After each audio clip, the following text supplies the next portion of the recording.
Welcome to the June meeting of the Australian Zonta Says Now think tank. My name is Carol Theobald and I'm speaking to you today from the lands of the Whadjuk Noongar people in Western Australia. I'll be hosting today's meeting with the help of Sue Lees and Sandra Burns from the Zonta Club of Melbourne on Yarra, though Sue is actually joining us today from Alice Springs in the Northern Territory. And we have Bridget Mather, the chair of Zonta Australia, based in South Australia, and Cheryl Scott, who leads our Asia Oceania Intercontinental think tank team, who is based in New South Wales.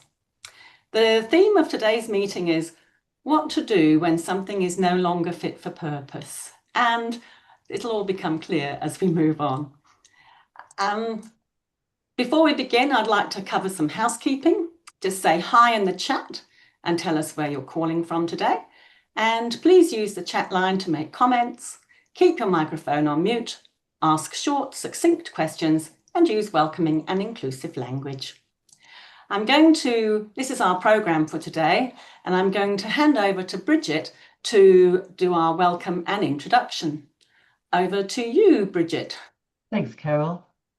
Today, first of all, I'm sitting on Narrandjeri country in South Australia, as Carol said, in the Adelaide Hills. And I'd like to acknowledge the traditional owners of the lands in which we all meet today and pay respects to our elders past, present and emerging. We usually acknowledge a female First Nations leader at the start of each meeting. And today we acknowledge Taseko King, who is a Kulka-Wag woman from the Torres Strait Islands, which I'm very familiar with. I used to have offices in the Torres Strait. We have a short documentary follows Ms. King's journey from Australia to the United Nations Climate Change Council in Dubai, fighting for the ocean and island home she loves. Carol, are you going to start that video? No, I won't show the documentary. People can look at it later. Okay, then. So the home in the Torres Strait and across those Pacific Islands is disappearing under the waves. Ms. King worked with clothing brand Patagonia on the film, which grapples with the challenges of climate change. This is not something where it's in the future, we're seeing it now, she said. Torres Strait Islander communities are at the forefront and in the front lines of the climate crisis and are experiencing climate injustice and facing this disproportionate impact, despite contributing the least to global emissions. Ms. King said it was a film for all ocean lovers and Australians that drew attention to the impacts of climate change in our backyard. It says I've watched it the other day, but I have to say that I haven't actually watched it yet. But it's only 15 minutes long and apparently it's a beautiful film. So I would encourage you all to take the opportunity to have a look. I just have to let the dog out the door before she breaks it. That's fair enough. That's fair enough. We have these moments. I might come in here and say that I need to acknowledge that the next wonderful photo, although you say me, it is actually Andrew's photo, but being a couple, I've taken poetic license.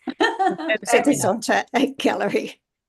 It's a gorgeous photograph in the virtual art gallery. And in the Zonta Says Now virtual art gallery, we ask Zontans to submit entries about how they feel about climate change. And this entry from Sue and Andrew shows coastal erosion in Arnhem Land. Each entry in the art gallery is accompanied by a description, and Sue's reads, a stunning artistic photo. Actually, it's coastal erosion in Arnhem Land, Northern Territory, Australia. Arnhem Land holds the last vestiges of traditional Indigenous communities. Fragile geographically, much of the area is at sea level and rising seas threaten their existence. As well, extreme weather events cause disruption to traditional food sources due to changes in marine life distribution. So I'd like to go again if you want, Carol. Lovely. Thank you, Bridget. Okay. Sadly, our current environmental legislation, the Environment Protection and Biodiversity Act of 1999, is a bit like having a broken umbrella. It is not fit for purpose. At our think tank in April, Associate Professor Carly Cook told us about the Samuel Report, this independent review of the EPBC Act. The report stated that the Act was ineffective. It does not enable the Commonwealth to effectively protect the environment on any matters that are important for the nation. It is not fit to address current or future environmental challenges. Basically, the Act looks at each project on its own merits, ignoring any contribution that it may make to climate change, which I find astounding in 2025. And this is why we have approvals like this one. which is the north side, northwest shelf, which was only brought into effect a couple of weeks ago. Yeah. You'll see. Go, Carol. Yeah, so what we're going to do is this was quite a monumentous decision. So we want to sort of do a quick poll on how did you react to the government's decision to approve the extension to Australia's largest gas project to 2070. And we're going to ask two questions. The first about your reaction, and the second asks why you felt that way. This is what the poll looks like. And you can see you've got a few options for question 1, and you can answer more than one answer for that. And for the second question, there's just one answer. Now, when I launch the poll, you might see all of the first question, but you may not see the second question. And you'll see a slider bar at the side of the screen inside the poll pop-up screen. Just slide that down if you can't read question 2. So when I launch the poll, you'll be able to answer both questions. Okay, so I'll just run that and we'll see how we go. So you just answer your questions. Can you see it? Yes, good. People are answering the question. And you just use the slider at the side of the poll to go down to question 2. Okay, I'll close it soon. 5, 4, 3, 2, 1. I'll end the poll and then we'll be able to see the results. And so what we had, and can you see the results? Yes. We can, good. So you can see that we had 40% were angry, 28% frustrated, 44% disappointed, 16% surprised, 12 showed acceptance, had no reaction, that's interesting, and 8%, that's 2, had some comments in the chat line. So that's good to know. And why did you feel that way? We had 73% expected more from government, 18 accepted that they could only work through the law and the law was poor. Nobody was not interested in the issue, and we had a couple of comments in the chat. Okay, I'll stop sharing the poll. Sandra, can you just sort of see what the chat comments were in there? Yeah, so there were a few comments in the chat, mostly Petra said not only did they approve, but not even any royalties to be paid, so completely disgusted. And Faith said, knowing gas I required so much for power, an alternative needed. And that's pretty much all of that, yeah. Excellent. So it was an interesting decision. There is another one. I found out what this could mean for Scott Reef from Dawn and Elaine. Yeah. Newman. Yeah. Yeah. Yes, because it's all in that sort of very pristine waters, isn't it, up there off the northwest coast? So it's yeah. And also the decision didn't take into consideration the cultural significance of the site being right next door to the petroglyphs on the rocks as well. But there were conditions put to the approval process, and they're actually working through those now. So we'll watch the space with interest.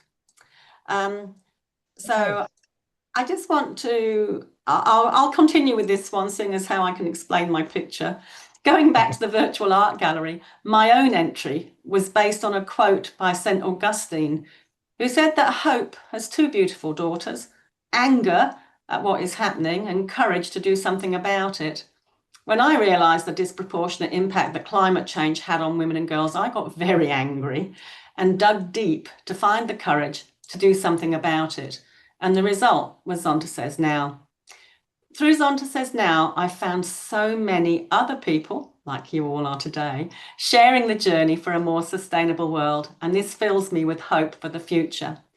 And among those who inspire me are today's speaker, and I'm going to go and hand over now to Sue Lees from the Zonta Club of Melbourne on Yarra, holidaying in Alice Springs, to introduce Maya Farmer, who will share her own climate justice journey. Over to you, Sue. Thank you. So Maya was the Club Melbourne of Yarra nominee for the Young Women in Leadership, and Maya is now the District 23 winner and the international winner. So congratulations, Maya. We're very, very thrilled and very proud.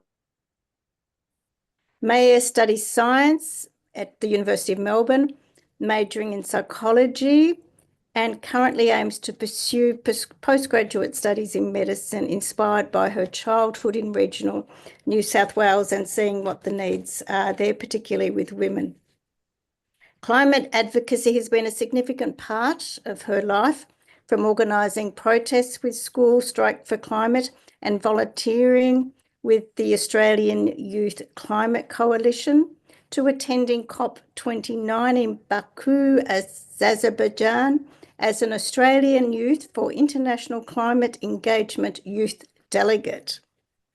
Maya is a member of Generation Justice, a group of young Australians who have lodged a human rights complaint with the UN Special Rapporteur for Climate Change to hold the Australian government accountable for inaction with climate change. So we'll now go to Maya's presentation, and she'll tell you more about what she's done in the climate advocacy sphere and also what she's going to be doing in the future and now. So I'll just quickly share my screen, which will hopefully work out nicely. Here we go. Lovely. I hope that's working. Yep. Awesome. Okay, too easy. Yeah, well, I guess thank you so much, first of all, to Sue for the really lovely introduction. I think you might have actually taken a little bit of what I was going to say to take up some time on this slide. But yeah, so my name is Maya. I'm currently in my second year of the Bachelor of Science at University of Melbourne. And I actually moved to Melbourne at the start of last year after growing up in Coffs Harbour in regional New South Wales. And I actually did see that Jenny was here from the Zonta Club of Coffs Harbour. So that was really lovely to have a little message in the chat from you. Thank you so much. But yeah, so I guess the reason that I'm here is to sort of talk a little bit about what my journey through climate activism and advocacy has been about, and in particular with a focus on climate justice and the group Generation Justice, which has been, a little bit more recent and has been very exciting. But perhaps before I kind of properly get into that, I'd like to just start with my climate story. So a lot of the other young people that I know who are involved in youth climate advocacy or activism, they all have climate stories. And I think that the climate story that does characterize a lot of young people's experience in the climate justice movement is definitely part of the reason why young people in particular can be quite motivated to promote climate justice.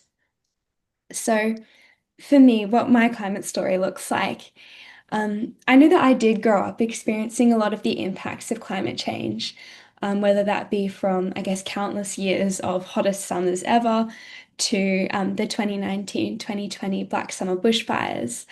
But for me, I say that it wasn't really until October 2021, which is when I'd say climate change, the fact that it was happening here and happening now, really clicked for me. So during that month, there was a really big supercell hailstorm that hit my community, which is a place that doesn't really get hail a lot. And a lot, as you can probably see from a lot of the photos, it was really damaging. Actually, one of the places that I was working at part-time, the local supermarket, the roof caved in over one of the shops, and the supermarket had to close for quite a while whilst it got fixed up. But it was sitting on the bus coming home from school the day that the hailstorm hit, as the bus had to take the longest and most largest detour of its life. And I looked out the window and I saw all of these kind of scenes, these somewhat dystopian scenes of destruction, that I realized this is climate change. You know, we're being impacted by climate change and we're being impacted by it now. And it was because of this experience that I decided to get involved in climate activism, because I guess for a lot of young people, when you're faced with something that's like really big and really scary and really hard to manage and think about, the easiest way to kind of deal with all of those emotions is to actually get involved and do something about it and connect with other young people who are also feeling the same way. So I guess you could say that the start of my climate activism journey was really was very local, very much in my local school. A couple of young people who I went to school with actually were involved with School Strike for Climate, and it was because of being friends with them that I realized, hey, this is a way that I can actually take action on this issue that I'm really passionate and really scared about. And so I got involved with the local Coffs Harbour School Strike for Climate group. And it was by meeting some really amazing, like-minded young people that I think I was quite empowered in order to further pursue this passion. And so what that looked like was a lot of different things with School Strike for Climate. So some of the different things that our local group did were, of course, the characteristic protests and strikes. So we organized various different protests, and I really wanted to include, I don't know if you can see my cursor, but this image here, because during this protest was when we really highlighted the importance of climate justice, which is the, I guess, merging of human rights and social justice with climate action, acknowledging that people who are affected by climate change aren't affected equally. And it's typically the people who are from marginalized communities who are affected more significantly by climate change. We also organized a climate concert in order to fundraise for our group. And one of the other things that was really, I think, really empowering for our group as well was we lobbied the local Coffs Council to declare a climate emergency, which had not previously been declared. And ultimately the motion to declare a climate emergency was successful. And that was a really exciting afternoon after sort of sitting in the council chambers and speaking to the council. And then hearing that the motion passed, it felt really amazing. And I think my experience with School Strike for Climate really highlighted to me that just because you're young, it doesn't mean that you can't stand up for the issues that you believe in.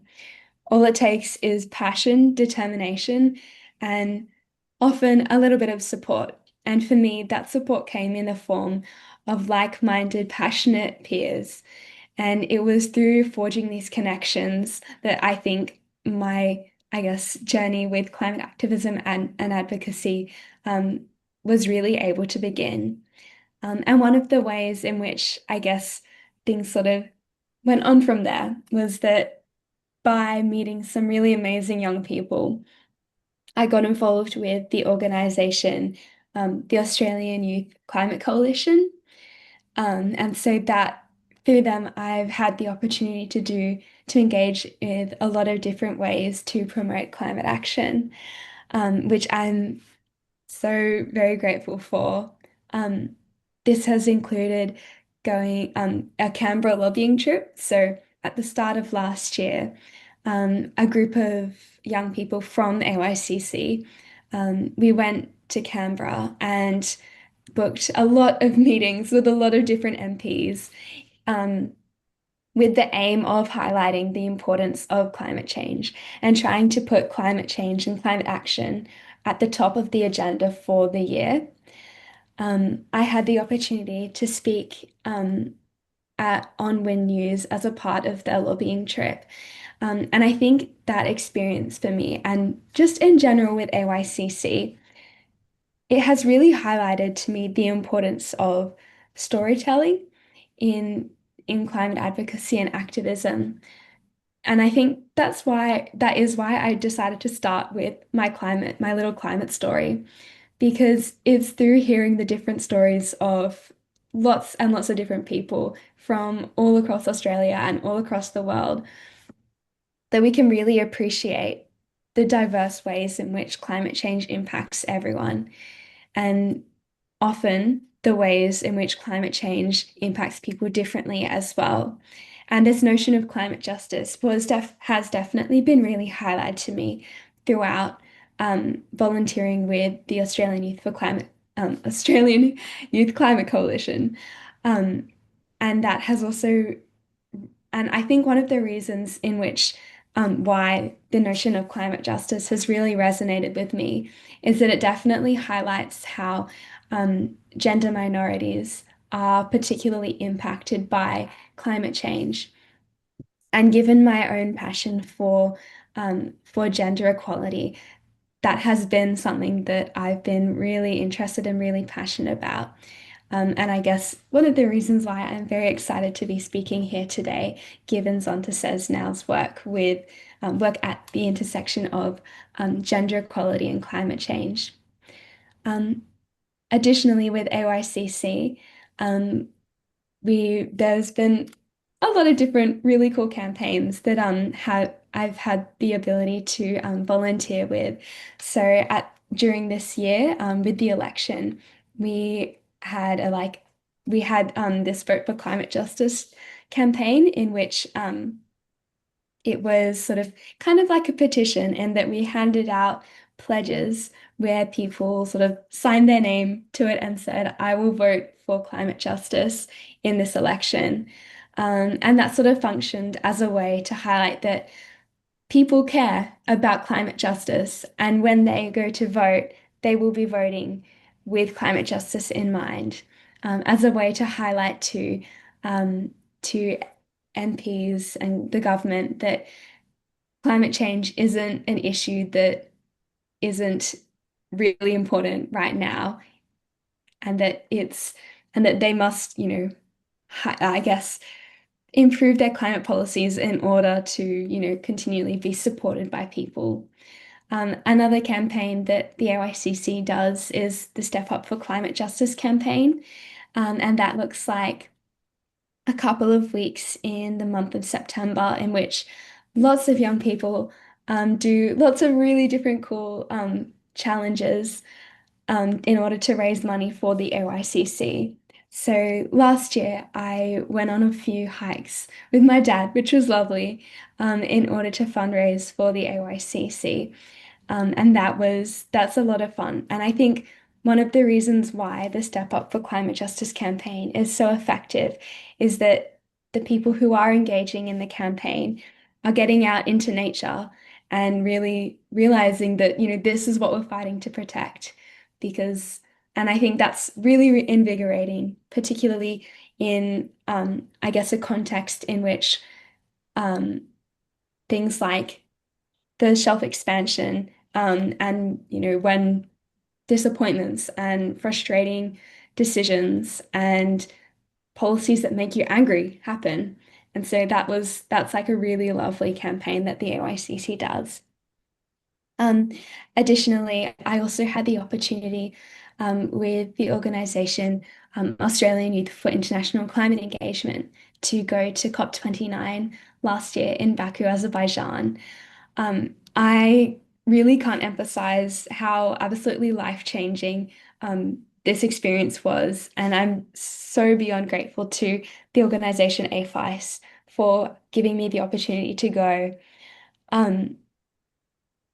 Whilst there, I learned so much. I think I had more experiences in those 2 weeks than potentially in the whole year. It was a very big packed 2 weeks, but I definitely learned a lot. I think being able to connect with other young people from not just Australia, but from so many other different countries was really amazing in that it highlighted that young people all over care about climate change. And I think that really helped to sort of fuel, I guess, my motivation and passion for climate justice, which was particularly important given that the COP inherently can feel quite isolating and disappointing for young people, given the sort of slow processes of policy and the potentially less than ambitious decisions that can be made. And I think what that really highlighted for me was that, I guess, first, going to COP highlighted a couple of things for me. So the first one was that young people are excluded from a lot of policy making and decision making spaces. And that did feel really frustrating and disappointing. And so it was really amazing to learn and share my experiences with the other young people at COP. But the other thing that going to COP really emphasized was the importance of intergenerational dialogue and, more importantly, collaboration on the issue of climate change. I think going to COP highlighted that youth really bring the ambition and action to the discussion. That can be mediated and help to that can be mediated by potentially the more formalities and potentially more realistic experiences from older generations.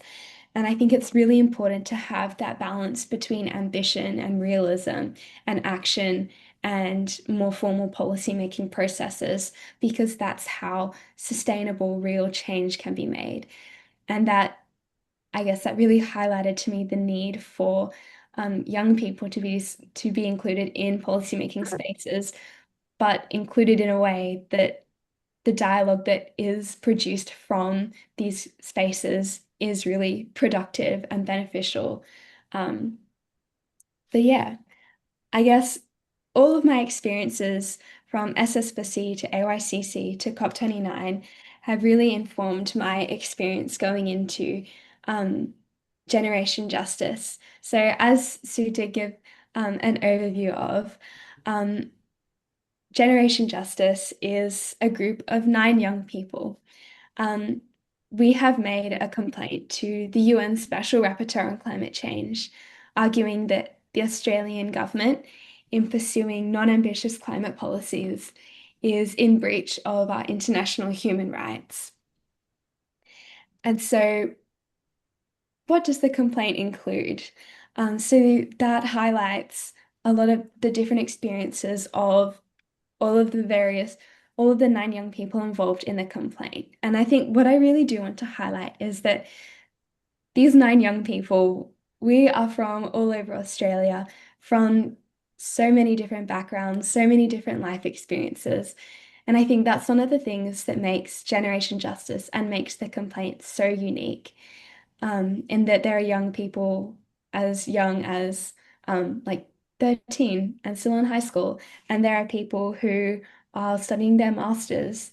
There are people from the city in Sydney, there are people from the outback, and I think that's a really amazing part of that's been a really amazing part of being a part of Generation Justice. So ultimately, I guess one of the main things that all of us have in common is that we have all had a climate story, and we've all realized that climate change is happening right here and it's happening right now, and it's impacting young people and it's impacting all people. And yet, governments continually make unambitious decisions and policies concerning climate change that aren't necessarily in line with what the best climate science is telling us to do. And so, in making this complaint to the UN Special Rapporteur on Climate Change, we've argued that by failing to make ambitious, meaningful climate policies, the Australian government is in breach of various different international human rights from the right to life, to the right to the safe environment, to the right to practice culture for a lot of the First Nations young people in the group, to the right to health, to the right to be heard. And I guess the aim of this ultimately, of course, is to attempt to improve Australia's climate policies. And by going to the UN Special Rapporteur and arguing that the Australian government has been in breach of our human rights, we are hoping that she will write to the Australian government and outline, what we've kind of complained about, and outline how they're in breach of our human rights. We're hoping that she will meet with us and with other young people from across Australia in order to hear firsthand the experiences, climate experiences of young people all across Australia. And ultimately, by doing these things, we hope to bring the issue of an ambitious climate policy in Australia onto a broader sort of international scale. And if the government is sort of facing scrutiny for the fact that not having ambitious climate policies is potentially resulting in breaching the human rights of young people, then we're hoping that that will sort of, I guess, motivate them to improve climate policies. But at the moment, in terms of what's next for Generation Justice, we have submitted the complaint to the UN Special Rapporteur on Climate Change, and it is a little bit of a waiting game at the moment. I'm sure you can imagine that these policy processes can be quite slow, but we're really hopeful that she will be receptive to the complaint and agree to meet with us. Ultimately, I think all 9 of us are really, really passionate about this issue, and we're really keen for the complaint to make a difference. And even if, potentially the UN Special Rapporteur doesn't write to the Australian government or isn't able to meet with us, we are all still passionate and still keen to do something because we still submitted the complaint. But we are quite excited in that we think that the complaint is quite uniquely powerful, and does have an opportunity to create real change on the scale of national Australian policy. But yeah, so that was a little bit of my story with climate activism and advocacy and what Generation Justice is and who they are and what they're doing. But yeah, I think now is a little bit of a discussion/Q&A section that I might hand back over to Carol for. So thank you so much for listening. Yes, Bridget, you're on mute. Can we ask questions now or is that later? Yeah, I'll just put the thing on and we'll just hand back to Sue, and Sue is just going to lead this little bit. Okay. First resonate. So we're going to ask you now to tell us what resonated most with you about Maya's presentation, but there's probably a number of things that have resonated with you.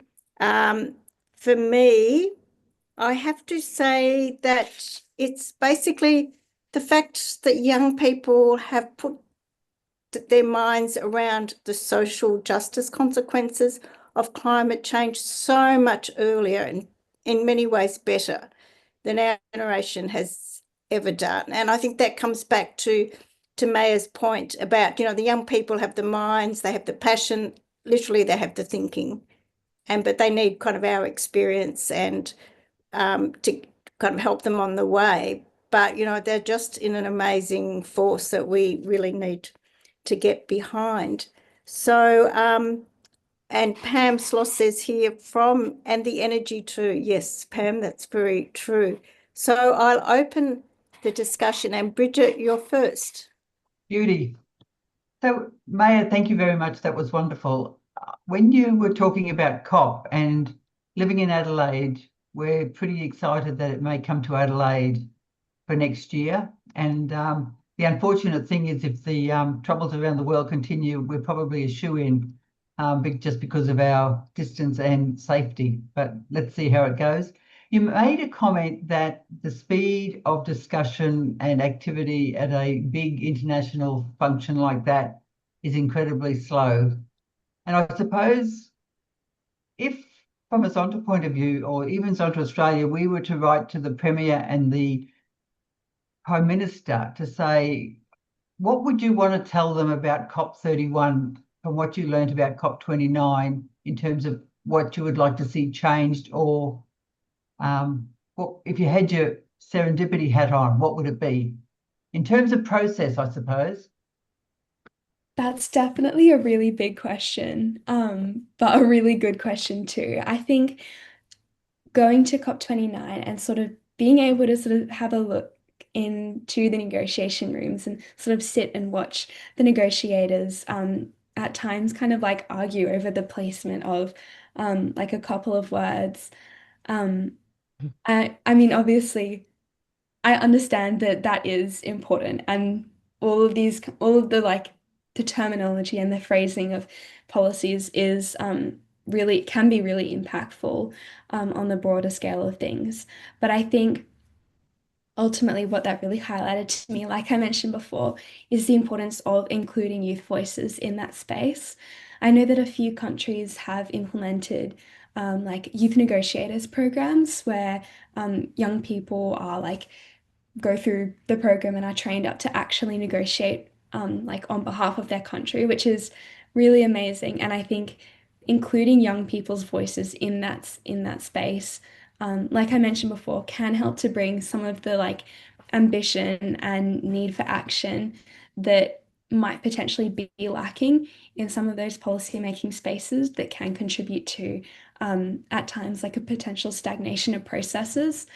Um, so I guess if, I don't know, if I had any kind of like recommendations going into COP31 in particular to sort of improve the I guess like efficiency or sort of side of policymaking processes, it would be to include more young people in the decision-making room and give them the space to actually talk and not just sort of sit there as like, yes, we have young people included in our space, but the young people are actually, I guess, like part of the conversation and part of finding the solution, I think.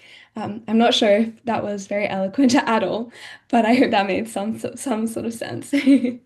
That's perfect. But no, thank you for that. And is AYCC doing preparation in anticipation of COP31 being here next year? I think a lot of different youth organizations are doing a lot of different preparations for COP31. I know a lot of people are collaborating over creating submissions and different sort of um, programs and sorts. I know there's a lot in the works, and in particular, something I'm really excited about if COP31 is in Australia is the possibility that that might mean that a lot more like regional young people are included in the discussion. Going to COP29 and realizing that not only are there not many young people in the international climate policy space, but there's even fewer young people who, you know, grew up outside of the city. I think that the possibility that COP31 being in Australia and, you know, being also in Adelaide, which isn't, you know, the biggest Australian city, is really amazing because, in particular, rural and regional voices are, of course, on the front lines of the climate crisis. And so, by including more people from the country, I think that that might be really exciting. So, yeah. Perfect. I've got a studio if you need a bed and breakfast when you come to visit. Oh gosh, thank you. Do we Carol, have? I won't ask anymore. Go over to you. That's all right. Sorry, Bridget. Does anybody else want to ask a question for your? Vicky's got a hand up. Oh yeah. Sorry, Vicky, you go. Oh, Thank oh, you. the other Vicky, you mean? No, Oh, Vicky Carmen Brown No, the has. other Vicky Carmen Brown. Okay. thank you. Thank you very much. May, I loved very much listening to you, and I'll let you know that I've been a strong supporter of the AYCC for years, because I'm right behind all you lovely young people and behind the young ones here, but not a lot happens up in northwest Tasmania. But what does, we get a lot of good groundswell support. But I was thinking when you were mentioning about fundraising for the AYCC, is there any way we can sort of, in a way, tap into that? Because I was thinking whether you can work through the Zonta Coffs Harbour, or that could be disseminated around our clubs or something like that. Because I feel sometimes, I mean, I make the donations, but it's sometimes good if you had like a special event or a raffle, or something that we could say, oh yes, that I'll pay a few, I pay a fair few dollars into that, and sometimes that inspires us too, Maya. Yes, definitely. They do the Step Up for Climate Justice campaign each year. And I mean, I don't think it has been like, sort of started to be organized this year, but I can't imagine why AYCC wouldn't be doing it. So that's sort of, I guess, the main kind of fundraising event. If there's time, I could probably share my screen again and show you what my profile from last year looked like. He's got it. There we go. I've got it. We go. There we are. Okay. But yeah, Oh. so the each year, and that's in about sort of like September time, young people get involved in sort of there's lots of people who make different teams, and then they do different challenges. So for me, I did a couple of hikes. And then that's sort of a way of saying, donate to me in order to donate to the Australian Youth Climate Coalition. So I would definitely keep an eye out for that. And I can make sure to reach out to the Melbourne and Coffs Harbour clubs when Step Up, I guess, sort of gets announced and such this year potentially. Oh, that's great. Thank you, Maya. That helps me. Awesome. Is there anyone Vicky. else? Vicky Nays has now got her hand up. Okay, Vicky. Thanks, Sandra, and Bridget, Suzanne. Maya, thanks for your wonderful presentation and all the best for your efforts. It's inspirational. I was interested, going right back to grassroots, back to Coffs Harbour, where it all started. You mentioned that you and your companions encouraged the local government council to declare a climate emergency, and you were successful in that. I've been trawling. I worked for the Department of Local Government in Perth many years ago, and I think local governments are a great level of government because they're right down there on the ground, and so things can start there. In WA, a handful of councils have made climate emergency declarations, some in the wheat belt, some on the coast, some down in the forest, but not, the city of Fremantle certainly, but not the city of Perth, not the local governments that surround my club, like Subiaco, Nedlands and Claremont. The WA Local Government Association has probably a watered down version, which is called the Walga Climate Change Declaration. More local governments have declared that.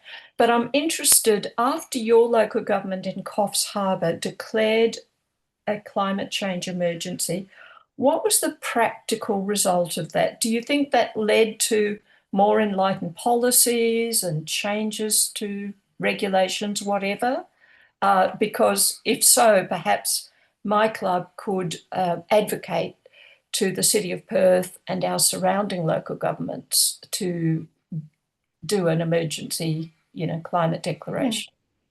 I think ultimately making the declaration and actually sort of creating ambitious policies Mm, kind of did end up being two quite distinct things. sure. But I guess because Coffs Harbour is more of a regional New South Wales Mm. area and does come from a politically like quite conservative Oh, really? area. Mm. The fact that the declaration of a climate emergency ended Mm. up happening, I think was quite exciting, Yes, and big does achievement. Yeah. potentially give the grounds in for future I guess engagements with the council. So Mm. I think it would definitely be I completely agree that Mm. engaging with local councils and changes at the scale of the local council are Mm. so important and so amazing. And I mean, because as you know, my start is with grassroots activism, and Mm. so I think that if there is the opportunity for you to um, I guess sort of promote local councils to Mm. declare a climate emergency. Mm. I think that would be such an amazing campaign that It's important symbolism and may lead to yeah, and it local policies. definitely, because I think if you can say, well, you have declared a climate emergency, then why aren't you doing this? Mm. Then that can potentially be quite good grounds for Mm. for future policy making. Good. Thank you, May. Wendy, you've got your hand up. Wendy Forrest. Yeah, Wendy Forrest, sorry. Wendy? Yep. Oh, you're on mute. Unmute. I just had a question, and thank you. It's terrific, Mayor, to hear all your news and your enthusiasm, as well as fantastic recognition of the issues around ambition and realism, which is good for us to work out how we can help and get on your ride, your wake of enthusiasm. Do you do any activities for Earth Day? Does your group, or are you planning to? So I think with like for example with AYCC, a lot of the actions are sort of more like I mentioned with regards to the election, they were sort of more focused with that. I think Earth Day activities, in my experience, have sort of been very much more like local community scale things. So for example, with so I stay at a student residence in Melbourne, and the residential committee organised like a little thing for Earth Day to sort of celebrate and raise awareness. But I think that leveraging opportunities like Earth Day as a way of saying of I guess potentially generating more interest in a campaign um, or an event that might otherwise, I guess, potentially might not have as much interest involved. Um, I guess what I'm trying to say is that if you use Earth Day as sort of an excuse to I guess hold like a campaign or do some kind of event, whether it be like I don't know, like a local community cleanup or something like that, that can often be quite, I guess, sort of effective in engaging people because they're like, oh, well, it's Earth Day, we may as well get involved. Yeah, I'm not sure if that answered your question at I all. was sure. I was wondering about whether there was anything um, more of a potential for a national um, sort of approach within that Zonta could perhaps support, because Earth Day is something that we recognise within our organisation, and therefore perhaps it's something that we could queue in with to support you. Carol, you're nodding your head madly there. Yeah. I see where you're coming from, Wendy. Yeah, exactly. Yeah. And I see where you're coming from too, Mayor. So it's Yeah, it's allies. It's that thing about allies, isn't it? Making of the combined voices stronger. And I just thought around Earth Day could work well for us. Yeah, I think because of that, that's definitely something that I might keep in mind. Given that, yeah, potentially like moving forwards, I might highlight that it could be worth, if I know something is being organized for Earth Day, then it might be worth reaching out to Zonta about, yeah, if that Something, yeah, good. if there was an opportunity for something collaborative, it could make, Yeah. more noise for all of us. No, that would be really cool. I think yeah, like I mentioned, collaboration is so important on this issue. Also, your cat is so cute. Oh, yeah, sorry. So has anybody else got a question, or does anybody want to make a comment about what sort of resonated with them? Jenny Wiseman? I think you're on mute too. We all do it. Yep. Good to see you again. And it's lovely to see that you're still as passionate as you were when I knew you were in Coffs Harbour. Can I just interrupt? Jenny was Mayor's English teacher. No, I'm the president of Zonta Coffs Harbour. Ah, sorry. And Yes, I knew Mayor from Tormina High School. And I actually supervised Maya in a few of her HSC subjects. I was a supervisor at the time. So we sat in the room and while Maya did her French continuous, I think, something like that. c'est bien. So I've known Maya for quite a few years, her sister as well. Okay, I had two questions. Part of it, I think you've already answered. I was wondering how Zonta clubs could help with what you see Zonta clubs doing. What do you think Zonta clubs should be doing to help with the climate justice aspect?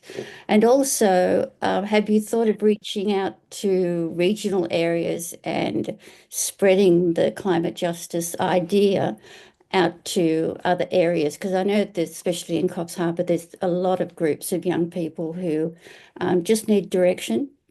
They need a little bit of a bit of structure. So have you thought of doing that? Yeah, something that I'm really passionate about is improving like the engagement of regional and rural youth voices in the climate space. I'm really hoping to I know I'm potentially hoping to like I'm kind of working okay, sorry. I'm being a little bit all over the place in my response here. As part of the program to go to COP29 with the Australian Youth for International Climate Engagement organisation, sort of part of that youth delegate program is taking sort of your experiences and learnings from COP29 and applying it in like some kind of like project or something like that. And I guess what I'm sort of hoping to work on is a sort of form of like a rural youth climate network in order to help sort of address those gaps that young people in regional areas often experience when they want to get involved in climate advocacy and policy. And then, but yeah, so definitely something I'm really passionate about, I'm really keen about doing is regional and rural outreach. Because like you mentioned, I think, yeah, the regional Australia has so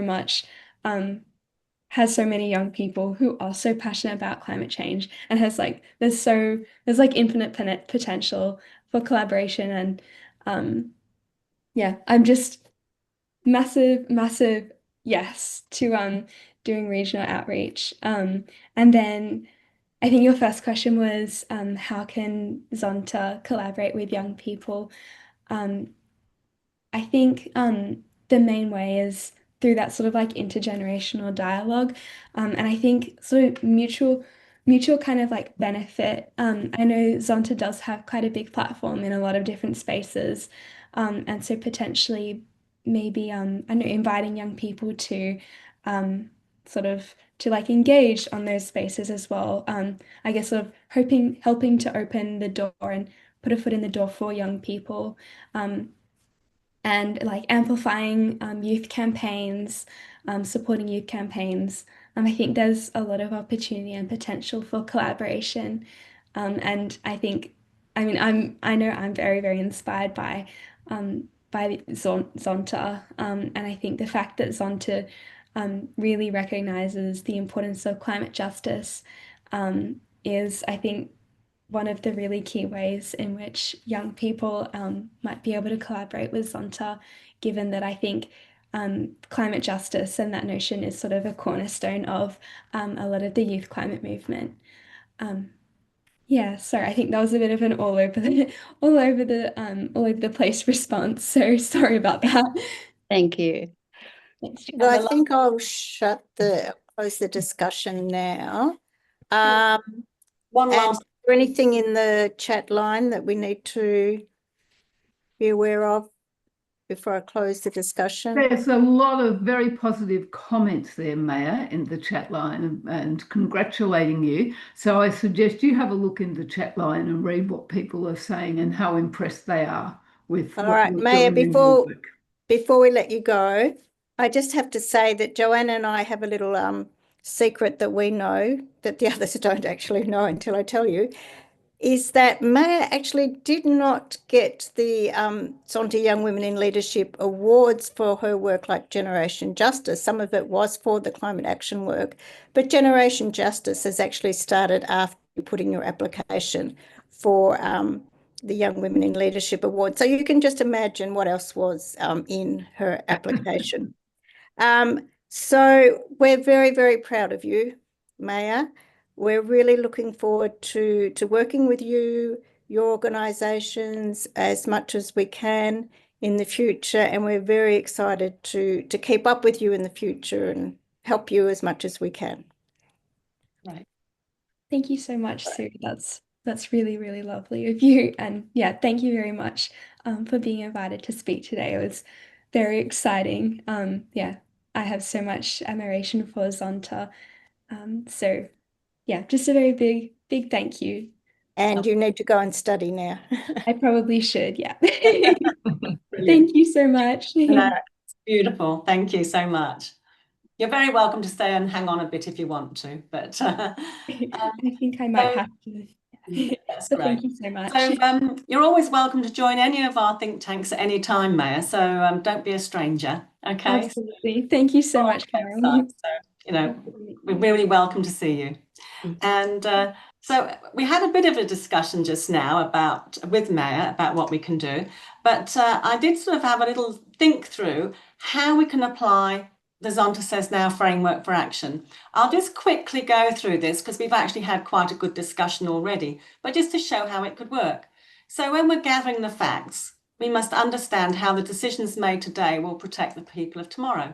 So just think about what do the decisions like Woodside tell us about the priorities in Australia's climate policy, and what facts and figures help us understand the stakes for future generations. And so be aware that the Department of Climate Change, Energy and Environment and Water has got a lot of resources on it. So go and have a little look there. And then if you want the non-government view, the independent view, always go to the Climate Council because they have some really good independent reports that are well worth a look. When it comes to leading by example, it's through our everyday actions that we show what we stand for. So how do we walk the talk in our own lives and in our clubs?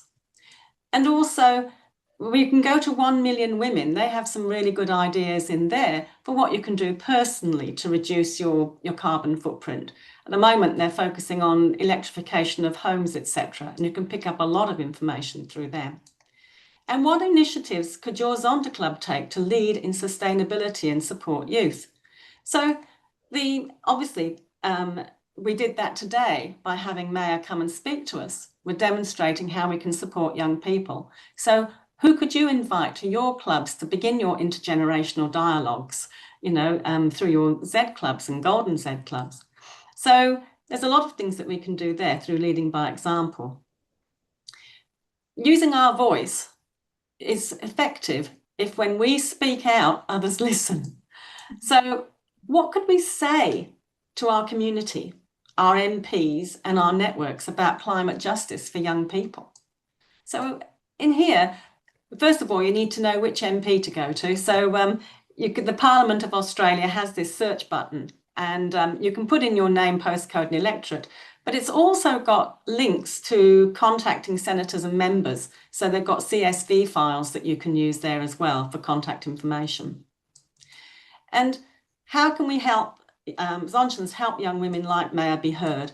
And that's obviously, we heard about Maya through the Zonta Young Women in Leadership Award, her application for that. So promoting that award is a way that we can be helping young people too and really showcase their work. Then when we advocate, we must push for systems that protect the people and the planet. So what advocacy actions could clubs and districts take around fossil fuel policy or environmental law? And we mentioned earlier on about that, the Environment Protection and Biodiversity Conservation Act, the EPBC Act, how it's just so unfit for purpose. And as Carly Cook pointed out at our last meeting, we have a plan that we can use, but the governments have been very slow to pick up and implement the recommendations in the Samuel Review. There's also the Climate Change Amendment Duty Care and Intergenerational Climate Equity Bill, and there's also the Wellbeing of Future Generations Bill. The first one was brought by David Pocock, the second one by Dr.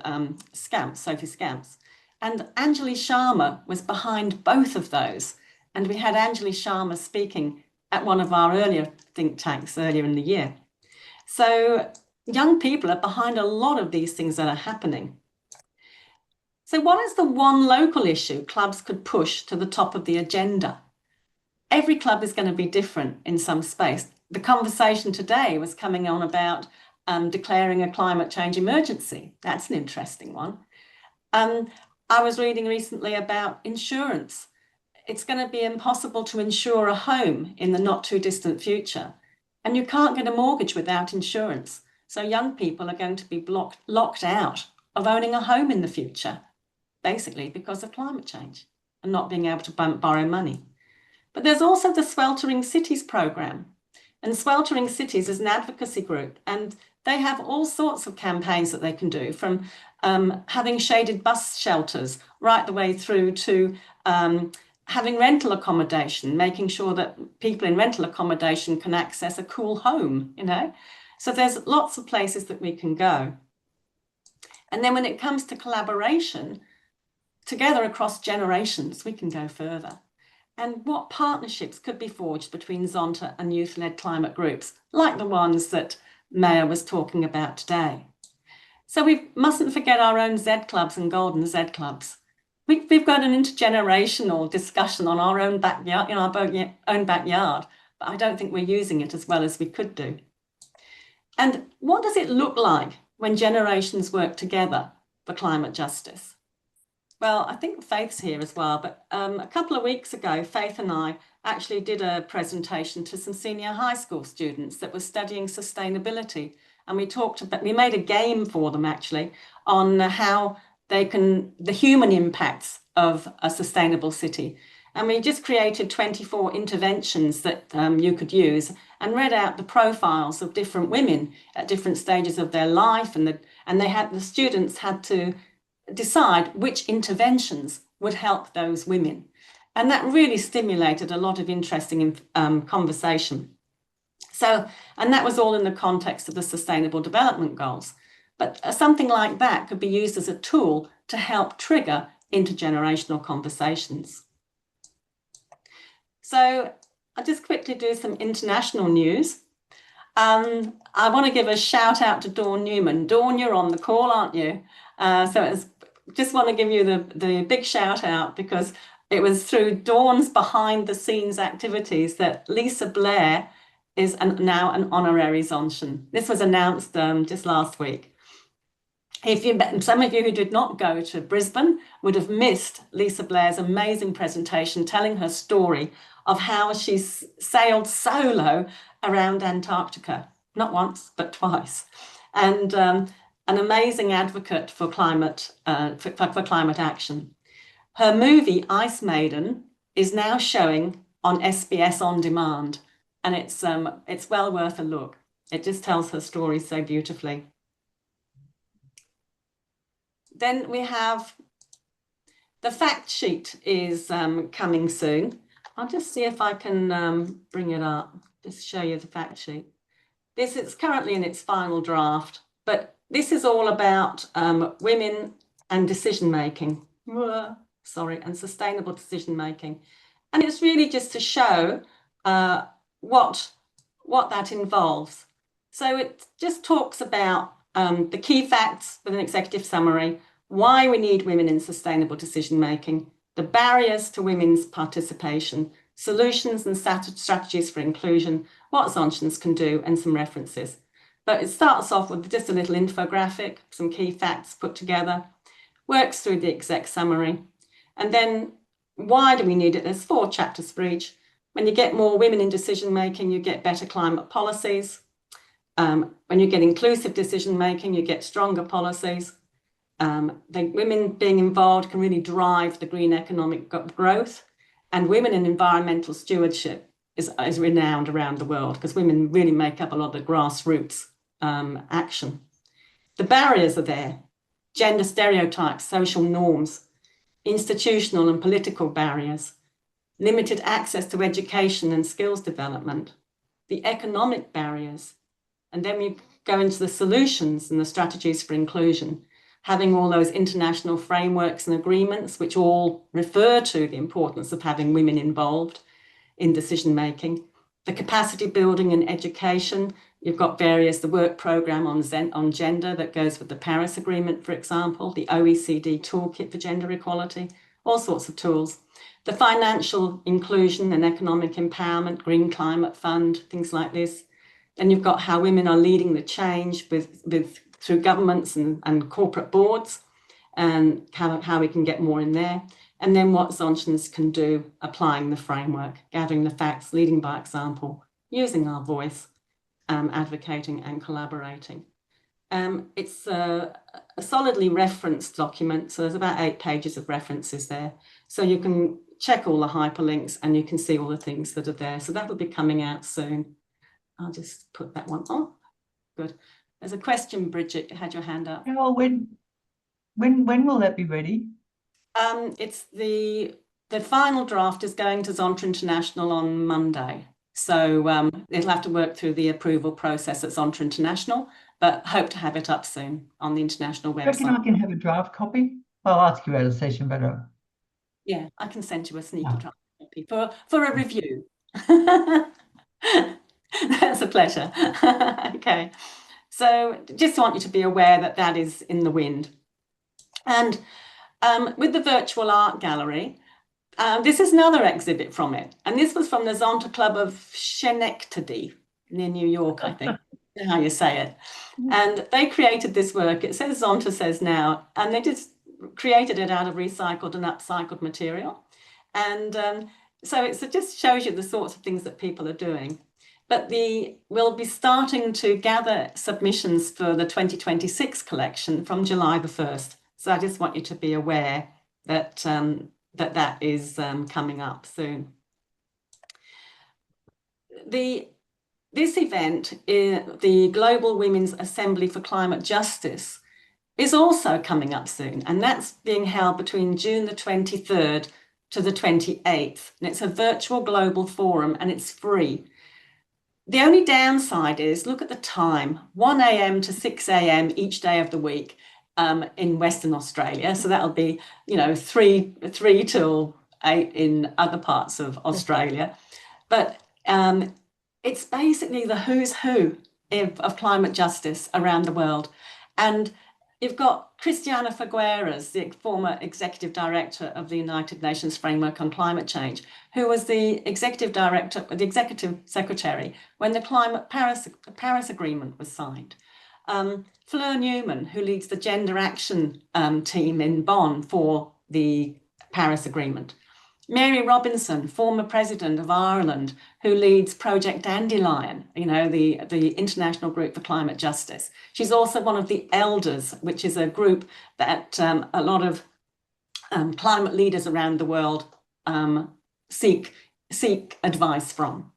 Natalie Isaacs, the CEO of 1 Million Women, Australia-based, she'll be there. Sandrine Dixon de Cleve, she's one of the chief now of Earth for All, and she was part of the Club of Rome. And the Earth for All book, which they wrote, is all about how gender equality is one of the 5 big turnarounds you need to actually achieve a sustainable world. And there's dozens more. There's climate activists, there's frontline environmental defenders from South America. There's women who've started startups in the area of technologies. There's all sorts of things there. And so Zonta International is actually a partner for the event, for the Global Women's Assembly. There's quite a lot of different organisations that are partnering for it. But it's well worth a look at the schedule just to see if there's a couple of events that you might want to get up for, because it's free. You don't have to get out of your own house to attend it, and you've actually got the who's who of climate justice speaking. So it's a great opportunity. I'm going to hand over to Cheryl now to talk about the July think tank, the Intercontinental Think Tank. You there, Cheryl? I am. Thanks, Good. Carol. On the 13th of July, Australia will be hosting the Intercontinental Think Tank. The theme is about women's rights on the climate frontline. We will be looking closely at climate justice in the Asia Pacific. Our guest speaker will be Carol Shaw. I've known Carol for a long time. She is the CEO of the UN Asia Pacific Women's Watch and co-chair of the Women's Gender Equality Caucus Australia. She is an expert in gender inclusive policy, justice and empowerment of women and girls. Now, many Zontians are aware that we have a Zonta presence at the UN in New York and Geneva, but you may not realise that we also have a presence at the UN in Bangkok. I've recently joined this team, and I hope to be joined by a fellow Zontian in Bangkok to let you know what we do there. And I have to say that every function I've been to, every conference, there is a large contingent of youth, which is just wonderful to see. And they have a special day before every conference just for youth attending. This will be a timely conversation, though, especially given that Australia has hoped to partner with a Pacific Island nation to co-host COP31 in 2026. Oh, it's COP30, isn't it? 30. Mm-hmm. Currently, Turkey and Australia Pacific Island BID are fighting it out to host COP30. An announcement is expected soon, as we've previously discussed. The recent decision about extending Woodside's gas project until 2070 has made the Pacific Islanders very uncomfortable. And my experience in listening to them and their stories, they really feel that the Southern Hemisphere is taking the COP from most of the world's, the Northern Hemisphere's climate decisions. And they are the ones most affected. Some see the Australian government as a bunch of hypocrites. They cannot understand how we can be reducing emissions in some areas, but at the same time, approve expansions to major fossil fuel projects that are a major cause of climate change. At the rate things are going, their islands may be underwater before fossil fuel protection ends in Australia. Production, yeah. This is summed up in this graphic that Carol put together when she was learning how to use AI. Notice the broken umbrella representing our not fit for purpose environmental legislation. The gentleman even looks a bit like Senator Murray Watt, our new Minister for the Environment. In September, the Intercontinental Think Tank will be hosted by Zontians from the North and South America, and the theme will be plastics and women's health. In November, the Europe and African Zontians will host a session on women in conflict in the context of climate change. Please be sure to put the dates in your diary and register via the Zonta International events page. I'll hand over now to Bridget, the chair of Zonta Australia, to tell us what's been happening locally. Thanks, Cheryl. As Maya was speaking, about 7 million things went through my head about what we could do from Zonta Australia's perspective and how it may filter down to each of the clubs. But before I talk about that. I'll just talk about what Zonta Australia's been doing, particularly in the last couple of months. And as you would imagine, a lot of the focus has been on the recent federal elections. So just before the election, we wrote to most of the ministers, and we also did up a letter for individual clubs so that they could use it with their local candidates. And the letter and the fact sheet showed the policies that were in place, where were the gaps, which political parties had which policies, and so forth. And I suppose I did get a little pushback from some people saying we weren't political, and there is no way in the world this was a political activity. This was a bipartisan. We really didn't care which political party had the policies. The policies were the important bit of the whole discussion. And I know that some clubs used it really well in terms of their discussions with their local candidates. Post the election, we're busy now writing letters of congratulations.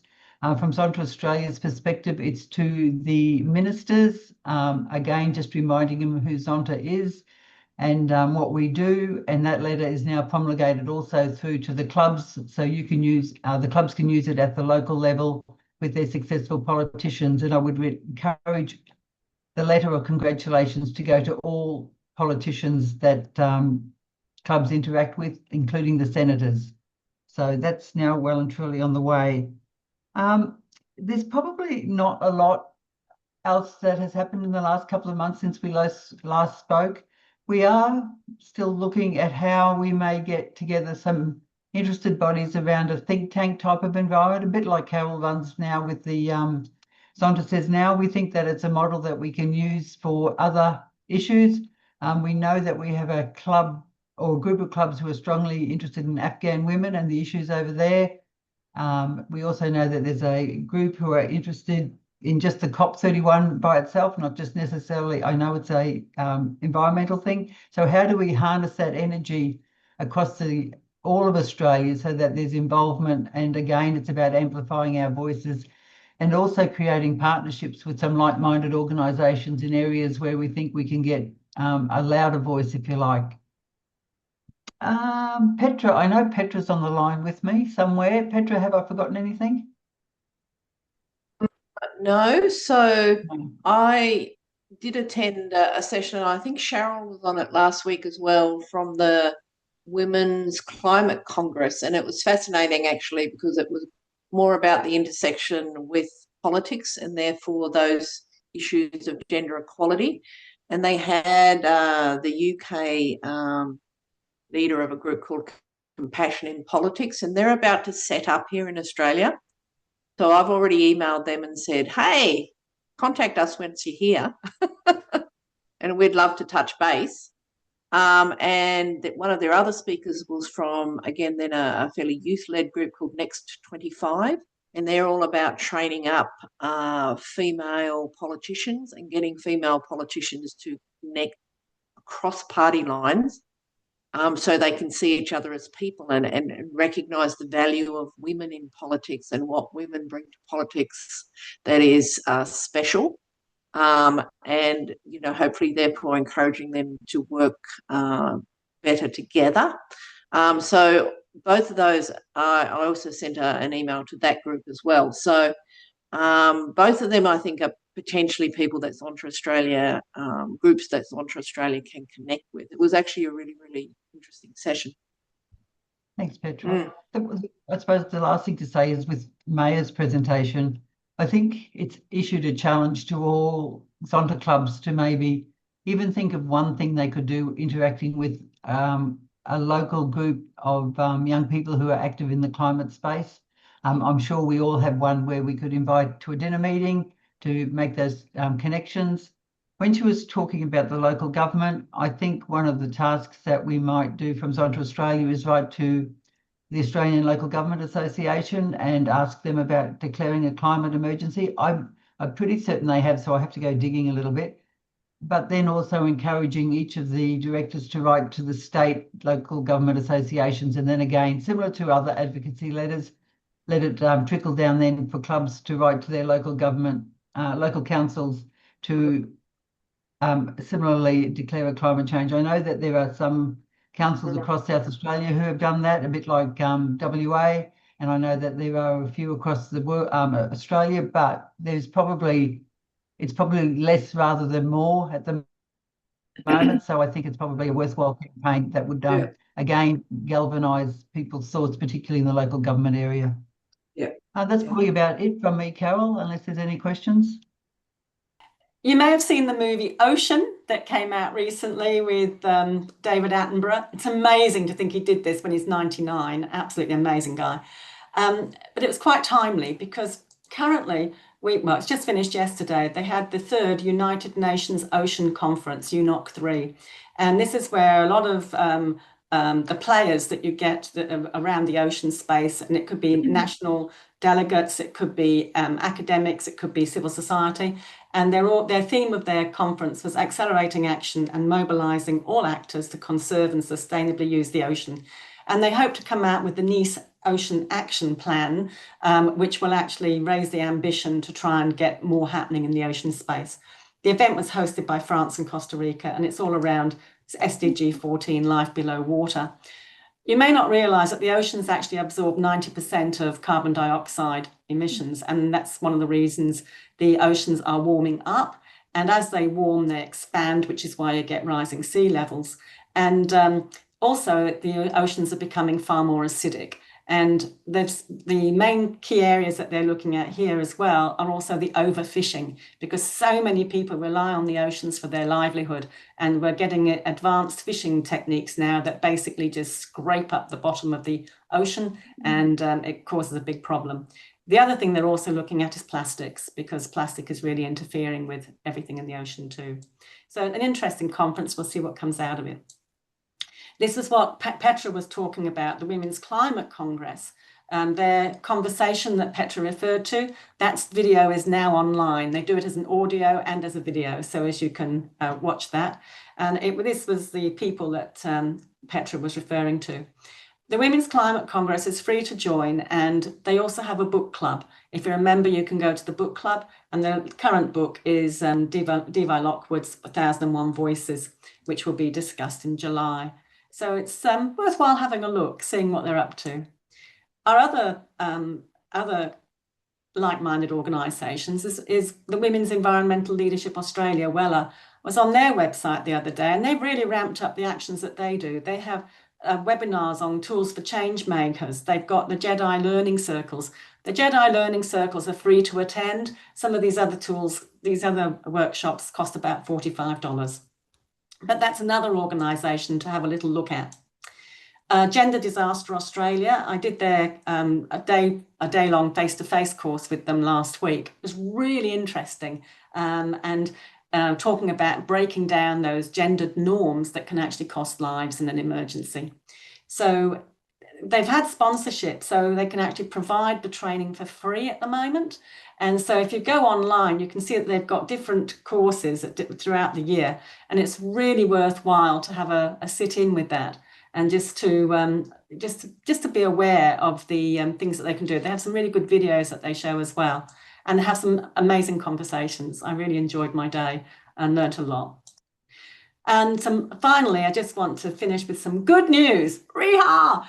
We ranked 13th in the world for gender equality.